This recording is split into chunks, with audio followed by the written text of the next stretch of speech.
खेती किसानी पर चर्चा होनी होती है तो उन पर लिखा जाता है कृषि विशेषज्ञ। एक दिन मैंने उस कृषि विशेषज्ञ से पूछ लिया, भैया ये बताओ 1 एकड़ खेत में गेहूं का बीज कितना पड़ता है और धान का कितना पड़ता है, तो उसे पता ही नहीं था। ऐसे ऐसे कृषि विशेषज्ञ जिन्हें ये पता नहीं है किस तापमान में गेहूं होता है, किस तापमान में धान होता है, गन्ने में कितना पानी। आयोजन जाट समाज की ओर से है, लेकिन गुर्जर समाज के लोग बहुत बैठे हैं यहाँ और उनके दिल में कतई ये जरा सा भी वो नहीं होगा भेदभाव कि किसी और का कार्यक्रम है, अपना समझ के ही आते हैं। और मैं तो युद्धवीर जी एक और बात कहना चाहता हूं, किसी ने ना ध्यान दिया हो तो इस पर कोई रिसर्च होनी चाहिए कि जाट और गुर्जर ये महाभारत वाले हम ही हैं। ये जो महाभारत हुई थी उस समय हो सकता है जातियां ना बनी हो, बाद में जातियां बनी हो, लेकिन थे हम ही वो जो लड़ रहे थे। देखिए चौधरी साहब ने ये सिद्ध किया कि विद्वता और इंटेलेक्चुअलिटी किसी डिग्री की मोहताज नहीं होती। चौधरी साहब का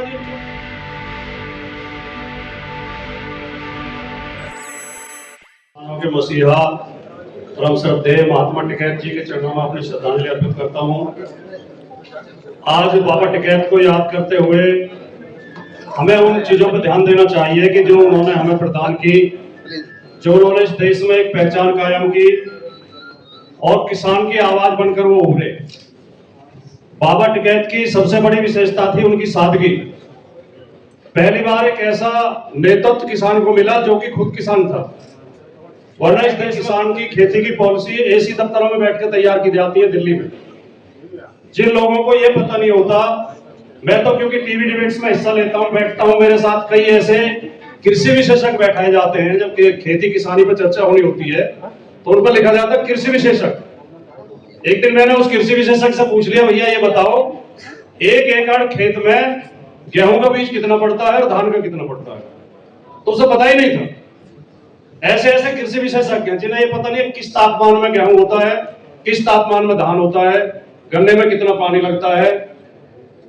तो ये चौधरी टिकैत पहले ऐसे हमारे नेता थे, या ये कहें कि आजाद भारत के ऐसे नेता थे, पहले तो हम कह सकते हैं कि और भी नेता हुए कि जो खुद किसान थे। और देखिए चौधरी साहब ने ये सिद्ध किया कि विद्वता और इंटेलेक्चुअलिटी किसी डिग्री की मोहताज नहीं होती। चौधरी साहब समझ आती। मैं तो उस समय पत्रकारिता करता था, राजनीति में तो मैं बाद में आया, लेकिन उनकी खबर पढ़ के, अखबार में उनके बयान पढ़ के, उनकी बातें सुन के मेरे अंदर इतनी श्रद्धा उमड़ी कि मैं राकेश जी सिसौली गया था उनके पैर छूने के लिए। और आपके पड़ोसी हैं, मेरे मित्र हैं, वो आरपी रघुवंशी जी, रामपाल रघुवंशी जी, उन्हें लेके मैं गया क्योंकि पड़ोसी गांव के हैं वो। और बाबा टिकैत से मैं वो मिला, बैठ के काफी देर। इतने सरल व्यक्ति थे, हर किसी से इतनी सरलता से, इतने अपनेपन से मिलते थे। और वो जो किसानों के धरने में जो निर्णय लेते थे और जो उनकी मांग होती थी, वो हर किसी के दिमाग में नहीं आती थी, पढ़े लिखे लोगों के दिमाग में नहीं आती थी, जो वे सोच लेते थे। और वो जो अकस्मात निर्णय ले लेते थे कि आज धरना उठेगा या आज धरना रहेगा और हम क्या करेंगे, अगला कदम क्या उठाएंगे। तो मैं उन महात्मा के चरणों में अपने श्रद्धा सुमन अर्पित करता हूं। और मैं समझता हूं, बड़ी ईमानदारी से कहना चाहता हूं, मैं इसलिए नहीं कि आपके कार्यक्रम में आया हूं इसलिए कह रहा हूं, चौधरी चरण सिंह और चौधरी टिकैत ये 2 ऐसे नेता मेरी नजर में तो कम से कम हैं जिन्हें सर्व किसान जाति ने अपना नेता माना और अपना माना। जाति पाति के उससे ऊपर उठ के अभी मैं देख रहा हूं कि हमारे जिले के भी और अन्य जिलों से भी, जिन्हें मैं चेहरे से, काफी संख्या में गुर्जर समाज के लोग बैठे हैं। आयोजन जाट समाज की ओर से है, लेकिन गुर्जर समाज के लोग बहुत बैठे हैं यहाँ और उनके दिल में कतई ये जरा सा भी वो नहीं होगा भेदभाव कि किसी और का कार्यक्रम है, अपना समझ के ही आते हैं। और मैं तो युद्धवीर जी एक और बात कहना चाहता हूं, किसी ने ना ध्यान दिया हो तो इस पर कोई रिसर्च होनी चाहिए कि जाट और गुर्जर ये महाभारत वाले हम ही हैं। ये जो महाभारत हुई थी उस समय हो सकता है जातियां ना बनी हो, बाद में जातियां बनी हो, लेकिन थे हम ही वो जो लड़ रहे थे। हमारे रिश्तेदार यादव थे, वो आके हमारा फैसला करा रहे थे मथुरा से आके। इसका कारण ये है कि देखिए हस्तिनापुर जहां राजधानी थी, जिला मेरठ, वो कौन है? जाट और गुर्जर। कुरुक्षेत्र जहां जाकर लड़ाई हुई वो वहां कौन है? जाट और गुर्जर। और जो दिल्ली में जो राजधानी बनाई, दूसरी राजधानी बनी, किस नाम से बनी थी? इंद्रप्रस्थ। दिल्ली में भी कौन है, जाट और गुजर है। उधर तनकौर में कहते हैं द्रोणाचार्य का आश्रम था, तनकौर के इधर गुजर है, इधर जाट है।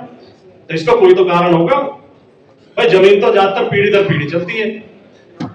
और ये जो मैंने, ये भी थोड़ा सा हो सकता है मेरे ज्ञान में थोड़ी कमी हो, लेकिन मैंने थोड़ा बहुत अध्ययन किया कि एक आदमी की कई कई पत्नी हो, ये तो आम प्रचलन था राजा महाराजाओं में, जमींदारों में खास तौर से। लेकिन एक पत्नी के कई कई पति हो, ये जाट गुजरों में होता है किसी दूसरी जाति में नहीं देखा। तो इसलिए हम महाभारत काल से ही हम आप एक साथ रहते आ रहे हैं। हमारी समस्याएं एक जैसी हैं, हमारा पेशा एक है, हमारी कल्चर एक है, हमारा पहनावा एक है, हमारी बोली एक है। और इस एकता को बढ़ाने के लिए युद्धवीर जी काफी प्रयास कर रहे हैं। इन्होंने पहले भी कार्यक्रम महालंकर हॉल में सामने किया था। मैं उस समय बाहर था इसलिए उपस्थित नहीं हो पाया, लेकिन मैं उस कार्यक्रम से खुश बहुत हूं। एक और कमेटी बनी हुई है, आपको शायद जानकारी होगी, गाजियाबाद में, नोएडा में और उधर अमरोहा में कई मीटिंगें हुई हैं। एक गजय नाम से, गुजर जाट यादव गजय महासभा। तो उनका प्रयास है कि आपस में ब्याह शादी भी शुरू की जाए, और वो 100 से ज्यादा शादी इन तीनों बिरादरियों में करवा चुके हैं। चौई साहब ने तो हमारे साथ चौथी जाति को भी जोड़ा था, लेकिन वो पता नहीं किस कारण से आजकल अपने आप को हमसे ऊपर मानने लगे और हमारी तरफ विपक्षा की नजर से देखते हैं। हम तो उन्हें भाई मानेंगे, लेकिन कम से कम हम जाट और गुजर तो ऐसी एकता कायम कर सकते हैं कि जो एक विशाल हो।